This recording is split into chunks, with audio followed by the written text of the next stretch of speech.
Okay, so let's take a look at this question. So um, I think these questions, I think that we're going to have several questions now coming up, and they're all going to be about private and public goods. So in the interest of clarity, I'm going to look up probably a matrix, a private public good matrix, and we're just going to have that in front of us in order to really let you guys see the way we're going to be looking at this type of question. Sorry, this is lagging a little bit. Let's just take this one.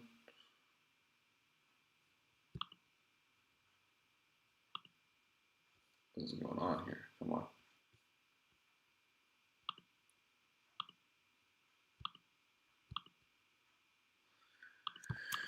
Let's put that on the right side.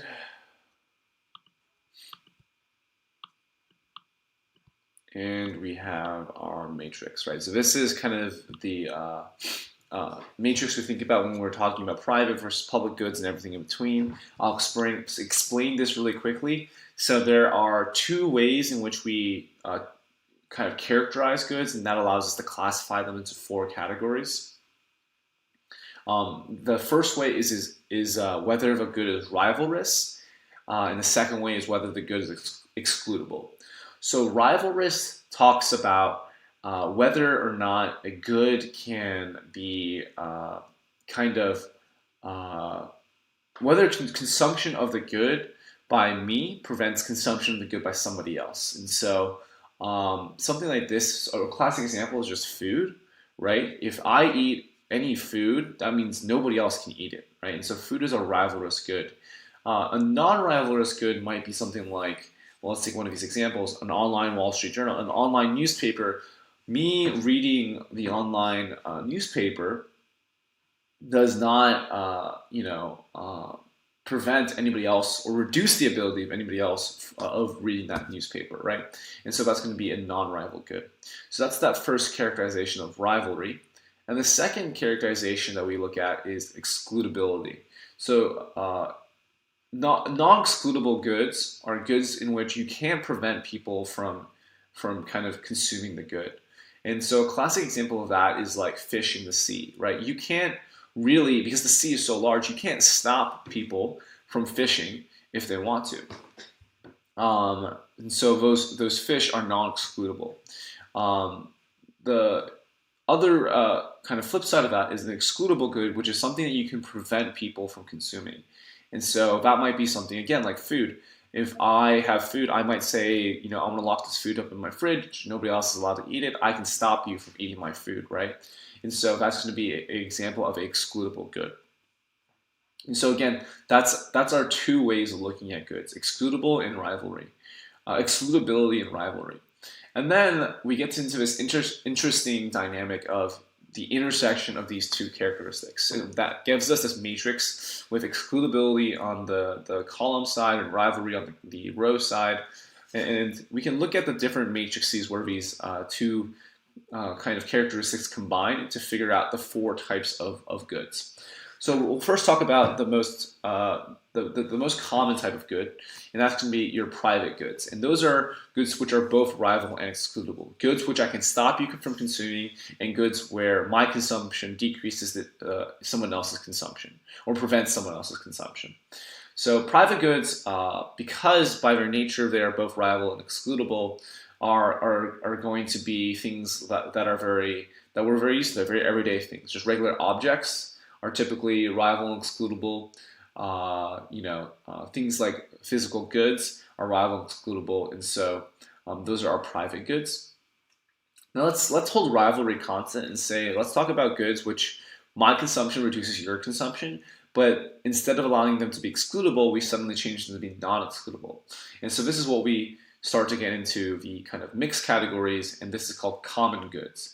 And so common goods are goods in which, you can stop people from consuming these goods, case in point, fish in the sea, but they are rivalrous. And again, we can look at this example of fish in the sea, where if someone catches a fish in the ocean, that means nobody else can catch that fish in the ocean, right? So clearly, fishing in the open sea is a rivalrous good. Fish in the sea are rivalrous goods. There's only so many. But they are non-excludable in that we can't stop people from fishing. And so this, and we'll see in later questions, probably is going to lead to a situation called the tragedy of the commons. And we'll go into that when we get there. But yes, so that's a common good. And now let's hold excludability constant and say, yes, let's still talk about excludable goods, but let's instead talk about non-rival goods instead of rival runs. And so this is going to get us into something called, they call them low congestion goods here. I actually think the another term for this is club goods, right? So let's maybe get a better matrix here. I think club goods is going to be a little bit better of a, let's do this one over here. That's not very clear. This one here is probably good. Right, so club goods are those goods which are excludable. You can stop people from consuming them, but they're non-rivalrous, that once people are consuming these goods, they're not preventing anybody else from consuming them. So one example might be cable TV. You can only access cable TV by buying a certain package from a cable TV provider, but once you get to cable TV, it doesn't cost, or you getting TV beamed to your satellite dish does not prevent anybody else from getting the TV signal beamed to their satellite dish, right? And so those club goods are pretty special in that you can prevent people from accessing them, but they don't actually cost anything to continue to spread to other people, that you give up none of the rivalry nature of that good. And finally, we have public goods. And so these are goods which are both non-rival and non-excludable. And so you can't prevent people from enjoying the benefits of these goods, and consumption of these goods does nothing to prevent other people's consumption of the good. And so the classic example of this is something like national defense. And so it's not excludable in that if someone lives in the country, they are benefited by national defense no matter what. And you can't stop somebody from not being protected by national defense resources like the military or homeland security, right? On the other hand, it's also non-rivalrous. Just because the military is protecting one person does not mean that they are reduced in their capability to protect somebody else. The effectiveness of national defense is not dependent on how many people are consuming the good, and therefore it's non-rivalrous. And so that is kind of the characteristic of a public good. And so those are our four types of goods. And what we really want to think about here then is, when we talk about these questions, we want to just keep in mind that there are four categories, and we can pick or identify the correct category based on the rivalry or excludability of the good in hand. We don't have to memorize these examples or these types of points. We just have to say, is this good rivalrous, or is this good excludable? So let's take a look at this first question now in this series of questions. The first question says, clothing is A, a private good, a non-excludable and non-rival. B, a common resource, non-excludable and rival. C, a club good, excludable and non-rival. Or D, a private good, excludable and rival. And so we can see here, first of all, A and B, first of all, A is wrong, right? A private good is excludable and rival, not non-excludable, non-rival. That would be a public good, so that's not going to be the right answer. B and C are correct definitions, but again, like we said, clothing, we ask ourselves, is it rival? Yes, if I take a piece of clothing, nobody else can have that piece of clothing. And is it excludable? Yes, if I say I want to lock my closet up and nobody else can take my piece of clothing, then yeah, we can prevent people from taking that piece of clothing.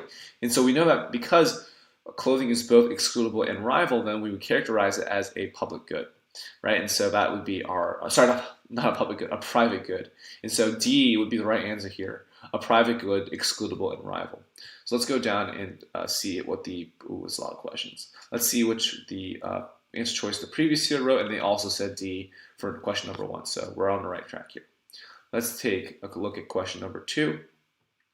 Question 2 says, in the absence of any form of protection of intellectual property rights like a patent, the knowledge created by researchers is which of the following? And it goes into the 4 categories again. And so, we ask ourselves again, is this good excludable? Can knowledge created by researchers be excludable? And the answer to that is maybe, if the researcher is very careful in terms of who they allow to kind of know what the results of the research are, then it's possible that it's going to be excludable. But most people would say that in today's day and age, that information or knowledge is pretty much free, open to the market. As soon as you tell one person, there's no incentive for that person to keep it to themselves. And so knowledge is going to be relatively considered non-excludable. And second, rivalry is consumption of knowledge or knowing about an invention, a rivalrous good. And the answer to that is more clearly no, right? If I know about the invention of a good, that does nothing to stop. Let me read this real quick. That does nothing to prevent somebody else from enjoying the consumption of that knowledge as well, right? Rivalry is clearly not an issue here when it comes to knowledge. And so if we take these assumptions, right, and again, this is going to be dependent on the particular way that your professor has been teaching rivalry and non-excludability, but I would fairly confidently say that knowledge created by researchers is a public good, and that it is both non-excludable and non-rival in its nature. And so we would pick answer choice A. Let's take a look at the previous tutor's answer. And so the previous tutor picked B, a common resource, non-excludable, and rival.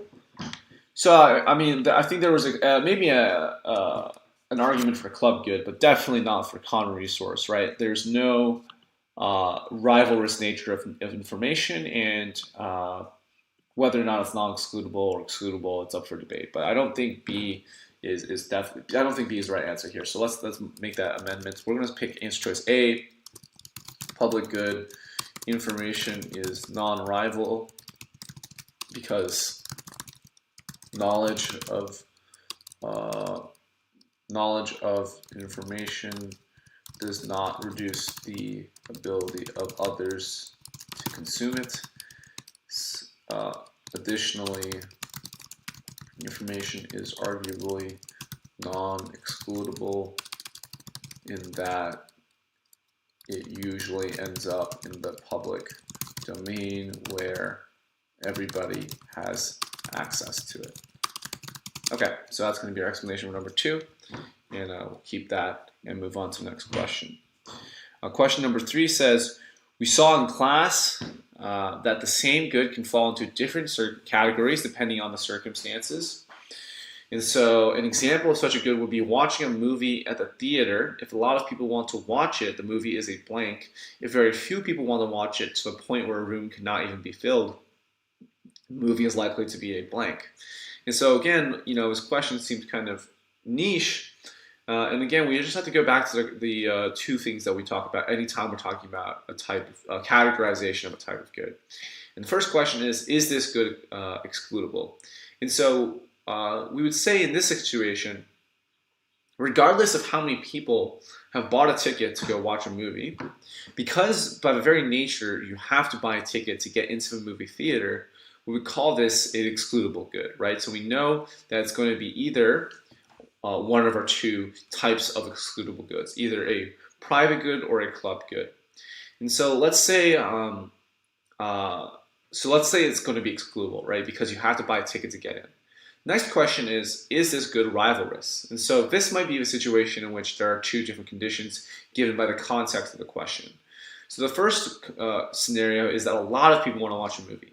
What that means is that a lot of people want to get into movie theater, a lot of people want to get this ticket, and so therefore, when you or I buy a ticket to watch this movie and we sit down in the movie theater, that is taking away a seat from somebody else who might have wanted to be there, right? Because there's high demand for this movie.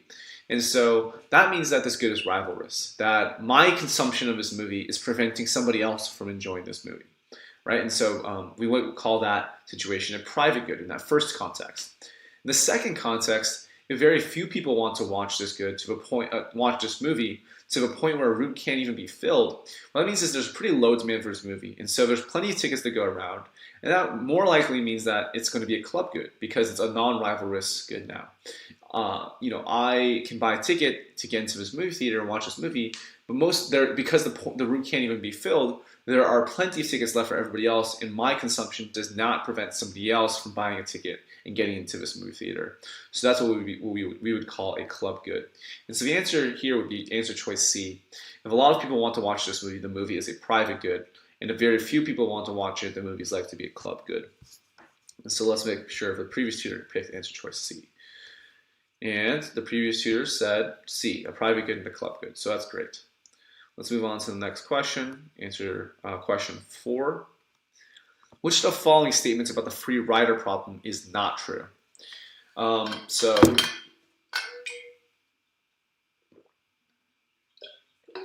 this is something we were talking about when it comes to goods which are not excludable, right? And so a Freerider problem is essentially saying that if you can't prevent someone from if you can't prevent people from enjoying a good, then they're going to be able to get access to the good, even if they don't pay for it, even if they don't contribute to the production of that good, and it's going to lead to an overconsumption or an underproduction of that type of good, right? So that's the general idea of the Freerider problem. You can think of something like asking people to voluntarily contribute funds to a public park. Some people might contribute and other people might not, but because of the Freerider problem, people might choose not to contribute, but they would still enjoy access to that park because everybody else has contributed. And so they would free ride into getting access to that park without having contributed resources into producing that park. And so that's an example of the Freerider problem. So let's take a look at the answers that we're going to consider true or false for. A, individuals have an incentive to free ride when the good is not excludable, so that's true. That's a very good example. B says the kind of goods for which the Freerider problems arise for are common goods and public goods. So again, yeah, looking at this category of goods on the right are non-excludable goods. C says markets for goods for which there is a Freerider problem are inefficient because not enough of the good is produced. That's true. And because, again, not enough of that good is produced for the amount of demand there is for it. And D, goods for which the Freerider problem exists tend to be over-provided relative to what would be optimal. And so I would say that D would be the wrong answer here. It would be the right answer in that it is not true. And the reason it's not true is because these goods are most often underprovided, as answer choice C is pointing out. They're not overprovided. If anything is over, it's overconsumption, right? Because of free riders. And so D is going to be the right answer here because it kind of misses that kind of specificity of the overconsumption rather than the overprovision of this type of good. So 4 is going to be D.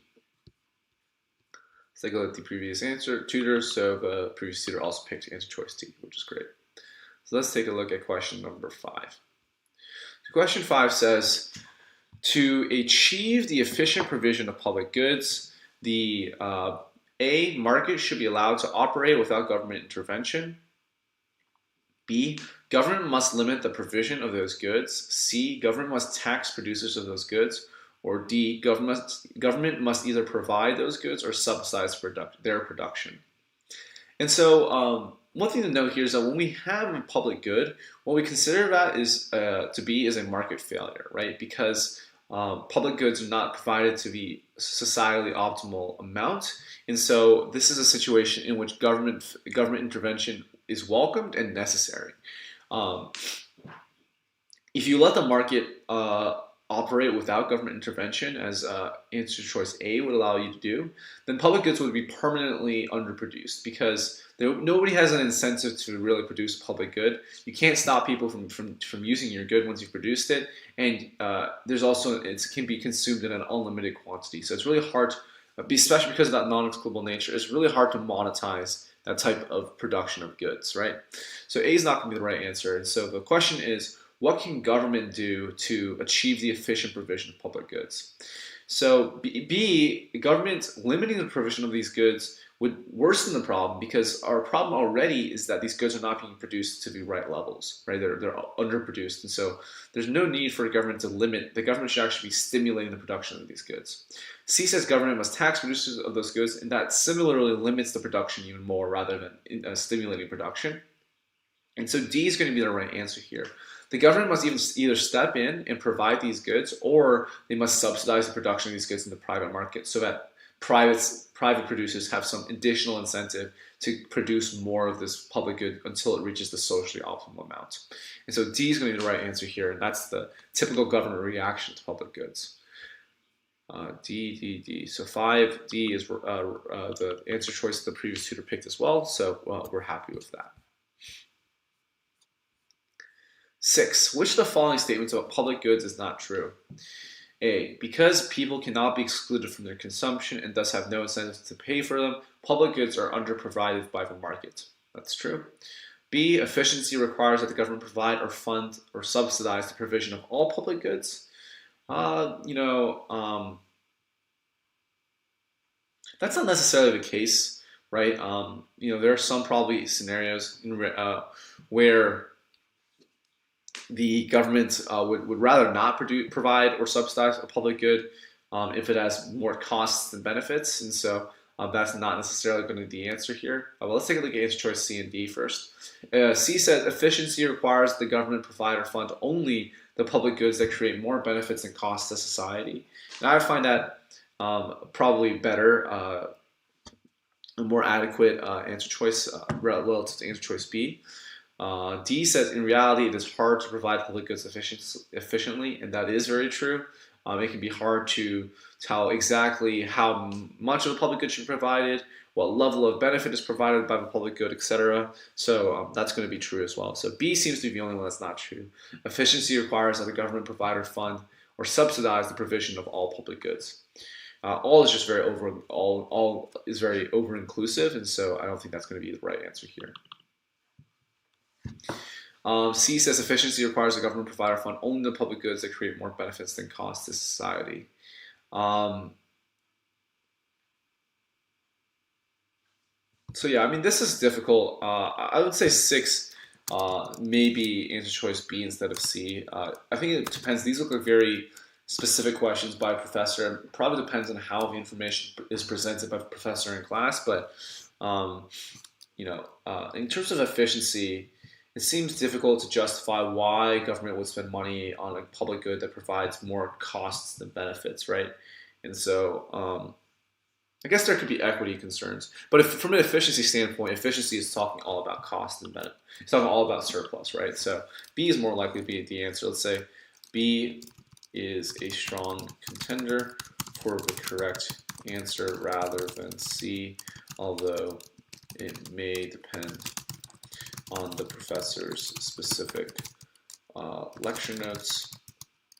Efficiency usually refers to the maximization of total surplus. Therefore, if certain goods have cost greater than benefits, then surplus is decreased and the good might not need to be produced. Okay, so that's question 6. Let's take a look at the next questions. Question 7 says, public goods must be provided by the government as the market on its own will fail to provide them. However, even with government provision, it is very hard to achieve efficiency. Why? A says, in reality, it is very hard, if not impossible, to accurately estimate the benefits of providing a public good, and that's true. And if we're not able to accurately estimate the benefits of providing a public good, it's hard for the government to accurately identify how much they should be subsidizing or how much of the good they should be providing. B, in reality, there can be overruns in the cost of providing a public good. Yes, it can be expensive to provide a public good. I'm not sure if that exactly prevents the government from achieving efficiency. I think that might be a cost that just needs to be incurred by the government, but we'll take a look at the other answer choices. C says government decisions about which public goods to provide can be influenced by lobbying by interest groups. This is definitely true. But you know, does it prevent the government from achieving efficiency? I guess it does. I mean, I think this is again a very specific. This probably is referring to something specifically on this professor's slides. Um, I mean, I know A is definitely true, and A is the main reason. D says all of the above, so there's a possibility that B and C are also correct. Um,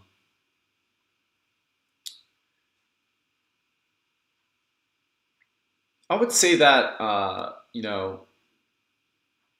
in terms of just achieving efficiency, A is going to be the answer choice that best accomplishes that, best explains why you can't efficiently provide the good. B is talking more about the cost of providing the good, and C is talking more so about the decision of which goods provide. But if we're assuming that the government is already providing a public good, then and the question is only how much of it should we provide or subsidize, then the real barrier in your way is just A, right? Which is estimating how much of it's provided based on the benefits of providing that good. So A might be tends to be the best answer. We'll see what the previous tutor put as well.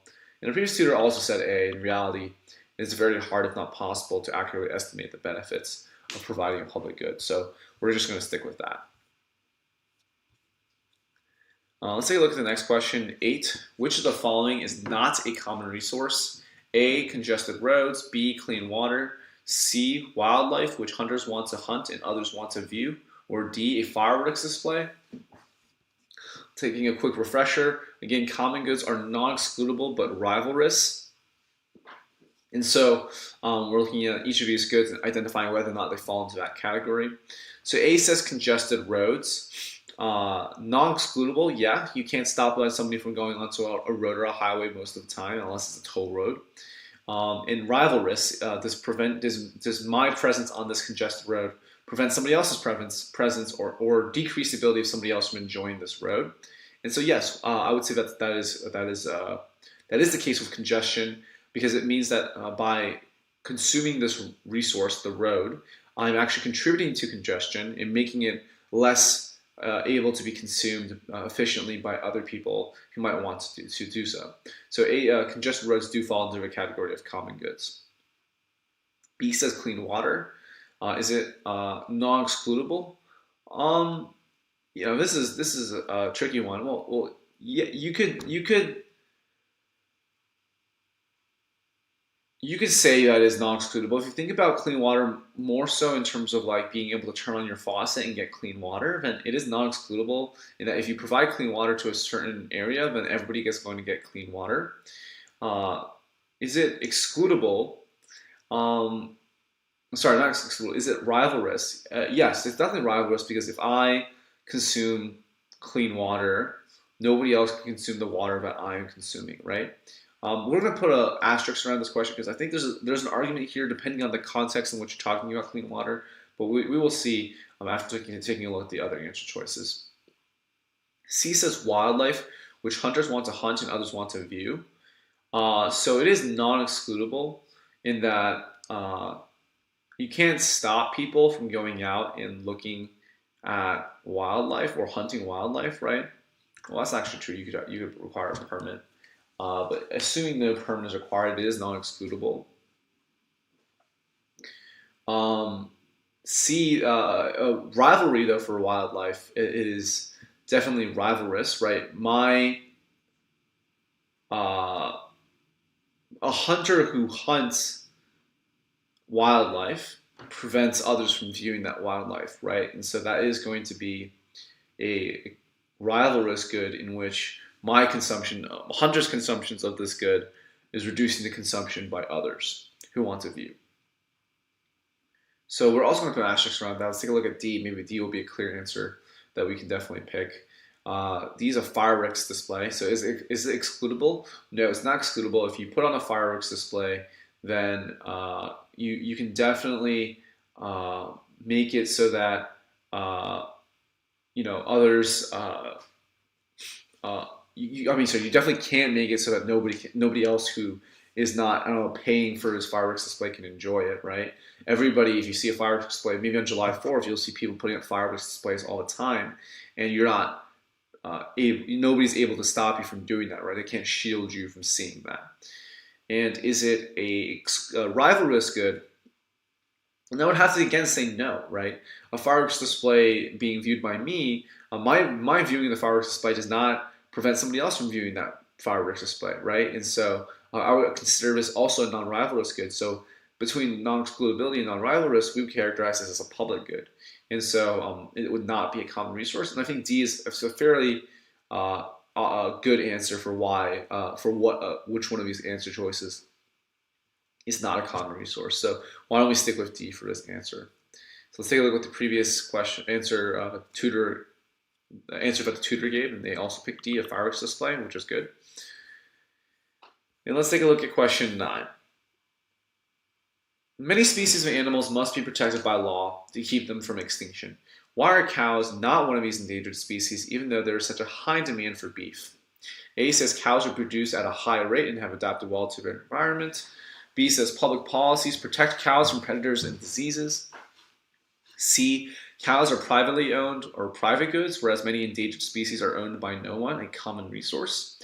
And D says there's a natural ecological balance between a birth rate of cows and human consumption. And so this is a good question. It points to this distinction between the efficiency nature of the different types of goods.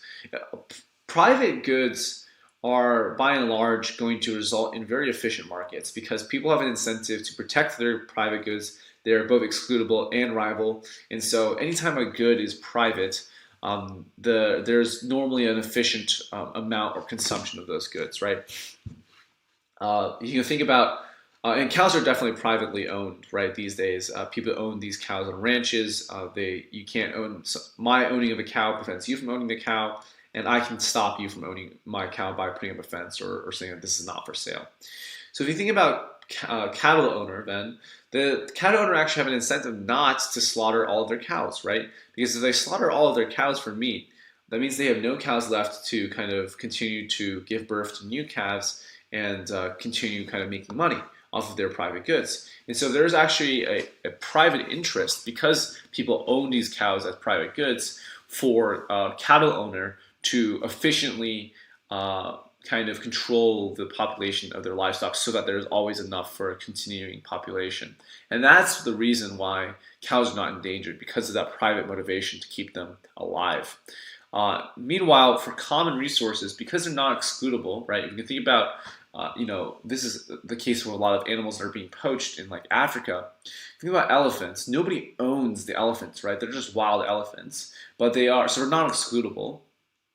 You can't stop somebody from, I don't know, looking at, or even, if they're poaching, killing an elephant. But they are rivalrous still, right? Killing an elephant prevents somebody else from consuming that elephant as well, or from looking at that elephant in a natural setting. And so there is that common good nature for other endangered species.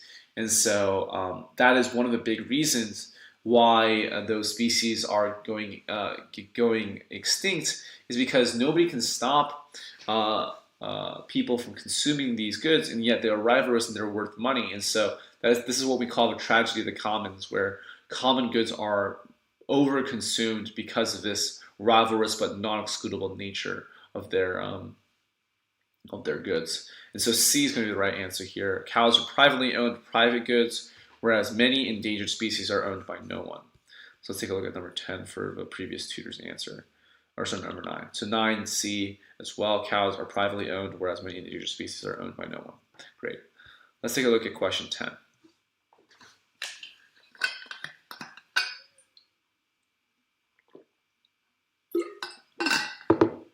Which of the following statements about common resources is not true? So again, we're talking about this rivalrous but non-excludable type of good. So due to the Freerider problem, common resources tend to be overused. And so this is true. The Freerider problem is something that happens for both common goods and public goods. B says, because there is no rivalry in the consumption of common resources, whenever one person uses a common resource, it is imposing a negative externality on others who might want to use it. So again, I don't know if it's necessarily an externality, but yes, when one person uses a common resource, it does prevent others or reduce the ability of others to use it. C says there are no private solutions to the management of common resources. Um, that's not necessarily the case. There are situations in which there private, you know, companies have or private parties have come together to manage common resources without government intervention. One of these examples is a case example that I know my economics professor pointed out, which is I think the Boston fishing market, where there is a kind of a self-regulating collection of like fishermen who say how many people, how much catch everybody's allowed to bring in every day, and that's not something that is imposed by a government quota or a license or a law. It is something that is simply kind of regulated by a private party. So there are definitely private solutions to the management of common resources. That being said, I'm not sure if the professor who's teaching this particular course and wrote this question had those in mind. So we can take a look at some of the answer choices as well. And D says one of the solutions that ensures that common resources are properly managed is their privatization. And so that's definitely true. If government steps in and says, we're setting a quota or setting a license, or we set a, kind of a tradable permit situation for these common goods, then that's going to be a situation where the tragedy to commons is reduced for common goods. So I would say that C is the one that is not true, because there are certainly some types of private solutions to the management of common resources, but we can take a look at the other tutor's answer. So 10C, there are no private solutions to the management of common resources. So yeah, we picked the same one as them, and that's good. 11 says, in our analysis of the firm's behaviors and goals, when we talk about cost, we include blank, and when we talk about profit, we mean blank. So this is, in looking at the answer choices, they're all about explicit cost, implicit cost, accounting profit, and economic profit. So let's first define these different terms. Economic profit means that you're taking into account both implicit and explicit costs. Implicit costs are ones that you can put a monetary value to and say, it cost me $5 to buy resources or $10 to hire a worker. And then your explicit costs are your costs like opportunity costs. Explicit costs are the ones you can put a monetary value to, like wages or like rent or something like that. Implicit costs are the ones that are like opportunity costs. So what did I give up to pursue this opportunity, right? What money could I be making if I did not spend time doing this opportunity and instead pivoted to another one? And so those are implicit costs. And so economic profit talks about both explicit and implicit costs. We always want to know about not just the physical, not just the tangible costs, but also the opportunity cost as well. On the other hand, we have accounting profit, which talks only about explicit costs and does not account for implicit costs, right? So the costs for accounting profit are just explicit costs, whereas the costs for economic profit are both explicit and implicit costs. And so the second question is, okay, now that we know the different definitions for these types of profit and costs, which one are we talking about in this question? And so this question says, in our analysis of the firm's behavior and goals. And I assume that our analysis refers to an economist's analysis, right? Because this is not an accounting course, this is an economist's course. And so we're going to take into account that because it's an economics course, we're talking about both explicit and implicit costs, and we're talking about economic profit rather than accounting profit. And so the correct answer here would be D. In our analysis of the firm's behavior and goals, when we talk about cost, we include explicit and implicit costs. And when we talk about profit, we mean economic profit. So that's going to be the right answer here, and we're going to see if that's what the previous tutor also put. So D is what the previous tutor also put, explicit and implicit costs and economic profit. So we're all set there. So let's move on to the next question. 12 says, one of the differences between implicit and explicit costs is that A, explicit costs must be greater than implicit costs. B, explicit costs do not require a direct monetary outlay, whereas implicit costs do. C, implicit costs do not require a direct monetary outlay, whereas explicit costs do. And D, implicit costs must be greater than explicit costs. And so we're not going to pick between A or D, which are these answer choices in which one must be greater than the other. It's possible that you have no explicit costs, but definitely have implicit costs, or the other way around. And so neither of these directions, there's no requirement that one is greater than the other one. So it's either going to be B or C. And so this goes again into just that definition between, or that distinction between explicit and implicit costs. Explicit costs are ones that we tie monetary value to, in that they cost money or we can put a figure on it. Whereas implicit costs are more so the opportunity costs, what we give up, and we can maybe estimate values, but they are not necessarily going to require a monetary value. So it looks like C is going to be our best answer here. One of the differences between explicit and implicit costs is that implicit costs do not require a direct monetary outlay, whereas explicit costs do. So let's take a look at the previous tutor's answers for number 12. And they also picked C. Implicit costs do not require direct monetary outlay, whereas explicit costs do. Okay, let's take a look at 13. Which of the following is false? A, if accounting profit is 0, then economic profit is negative. B, economic profit takes cost. Economic profit takes cost of the opportunity cost of time and capital into account. C, economic profit is equal to accounting profit plus implicit costs. And D, economic profit is equal to accounting profit minus implicit costs. So let's break this down. And I believe that's minus. I'm going to assume that's minus. A says if accounting profit is 0, then economic profit is negative. And so that if accounting profit is 0, there are circumstances in which maybe there is no implicit costs for a certain context. And so it's possible that if accounting profit is 0, then economic profit is also 0, right? So it's not necessarily going to be negative.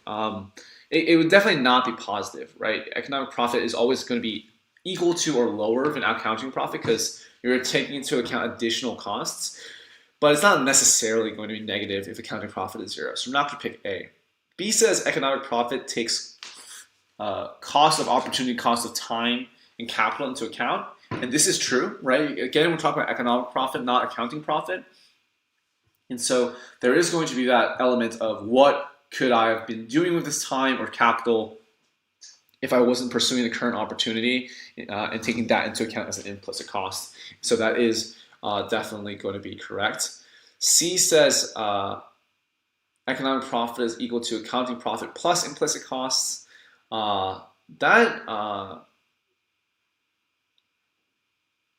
is definitely wrong. Economic profit is equal to accounting profit minus implicit costs, right? Not plus implicit costs, because that would be the wrong direction of change. And so C seems to be a good answer so far, actually. And D says economic profit is equal to accounting profit minus implicit costs. And so that is the case here. You have accounting profit, which is already total profit minus, or total revenue minus explicit costs, and you want to further reduce by implicit costs. So C is pretty clearly wrong. And so we're debating between A and C. And so I guess there can be an assumption if you always think that there's going to be implicit costs no matter what the decision is, then if accounting profit is 0, then economic profit is going to be negative then. So that's, if we consider that to be the case and that's true, then C is going to be the wrong answer here. And that's just because it's blatantly wrong. That accounting profit added to implicit costs does not equal economic profit. Let's take a look at what the previous tutor wrote. And they also wrote C, economic profit is equal to accounting profit plus implicit costs. So that's good. And so we're going to go ahead with that. 14 says, which of the following is an example of an implicit cost? 1 says, the owner of a firm foregoing an opportunity to earn a large salary working in Wall Street. 2 says, interest paid on the firm's debt. And 3 says, rent paid by the firm to lease office space. And so the answer choices are either like 2 and 3, 1 and 3, 1 only, or 3 only. Let's just take a look at these 3 options and kind of say yes or no. Is this an implicit cost? And so 1 says, foregoing an opportunity to earn a large salary working on Wall Street. And so that is an implicit cost, right? And we talk about this as an opportunity cost, and it literally says opportunity in the answer choice. And what that means is that this is what the owner of a firm could be doing if he had chosen not to own his firm and instead go and earn a large salary working on Wall Street. So he's giving up his opportunity, and that's implicit cost of his decision to go into owning his own firm. So 1 is going to definitely be an example of implicit costs. 2 says interest paid on a firm's debt. That's more monetary and that's explicit. Accounting costs would also include interest paid, just as economic costs would. So this is going to be more of an explicit cost rather than implicit. So it's not going to be 2. And 3 says rent paid by the firm to lease office space. And again, we don't think of this as an implicit cost, right? Because this is just capital. This is just cash outflow to pay the rent. And so that would be an explicit cost, not an implicit cost, because it is monetary. And so 1 is going to be the only one that is actually going to fulfill that definition of an implicit cost, and that's going to be the one that we would choose. So for 14, the answer choice should be C, which is 1 only. In 14, C, 1 only. And it looks like the previous tutor didn't actually get to the rest of the questions, so we can go ahead and fill in the rest of those questions right now, actually. So let's see, 15. John has decided to start his own lawn mowing business. To purchase the mowers and the trailer to transport the mowers, John withdrew $1,000 from his savings account, which was earning 3% interest, and borrowed a $2,000 additionally from the bank at an interest rate of 7%. John's annual explicit cost of capital is blank, while his implicit cost of capital is which of the following? So his implicit, okay, so explicit cost